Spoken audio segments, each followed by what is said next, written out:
After 3 years of riding the bench, Kyle Anderson has finally gotten a chance to show off his basketball skills this season in what has become an unexpectedly permanent starting role. Bruno Passos had an excellent piece the other day about how the man known as Slow-Mo has proven that speed is overrated in basketball, and now Deadspin is getting in on the act with an enjoyable read about how pleasantly hilarious it is to watch Anderson juke unsuspecting opponents off their feet in slow motion. Keeping old-school basketball alive. In an age where sports are driven by analytics, social media, and style over substance, old-school basketball has almost become a thing of the past. Posting up is no longer in vogue, and the mid-range is considered the least analytically friendly shot in the sport. As a result, players like LaMarcus Aldridge are a dying breed, but that doesn't mean they aren't any good. Playing to his strengths while carrying the perpetually undermanned Spurs through their most difficult season in 20 years, Aldridge remains one of the best post-up players in the league while also keeping a dying art alive. Danny on In the Zone.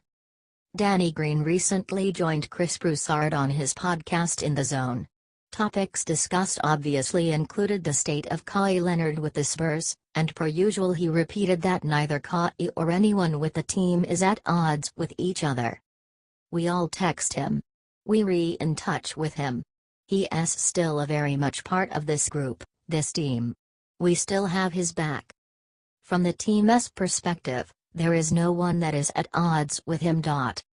They also discussed possible free agency landing spots for his old buddy LeBron James, including if he would fit in with the Spurs. Naturally, Danny believes he will. Under certain circumstances. If they can still keep Kawhi and LaMarcus Aldridge, and those foundational pieces, it would be interesting to see. You can listen to the entire thing below, or click here if the player isn't working. Speaking of LeBron. The idea of LeBron James in a Spurs uniform is all well and good from a basketball standpoint, but every now and then he does something that reminds me why I just don't like him that much, the most recent being him threatening to sue the University of Alabama for having a similar web series as him.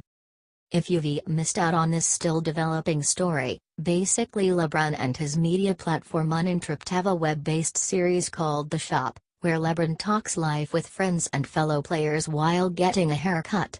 As it turns out, Alabama has a similar show called Talk Shop that just so happens to take place in the team facility's barbershop, where players, coaches and former legends chat.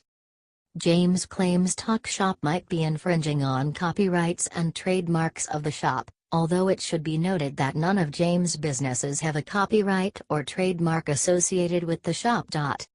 While Alabama and Uninterrupted are reportedly working behind the scenes to find a solution, that hasn't stopped James and Crimson Tide head coach Nick Saban from engaging in a war of words. Saban responded to Uninterrupted's letter with the following statement. I think LeBron James is a great player. There's been at least 20 barbershop type things I've seen. I didn't even know he had one. I am sorry anybody could be offended by something we were just trying to have fun with. I enjoyed it and we're going to continue to do it. To which LeBron responded. I mean, I think you guys know Nick Saban more than me from a media perspective. You guys know Nick Saban more than I do, so that's exactly what I would think he would say. I built Uninterrupted for a reason and for us athletes to have a platform to be able to speak about whatever we want to talk about.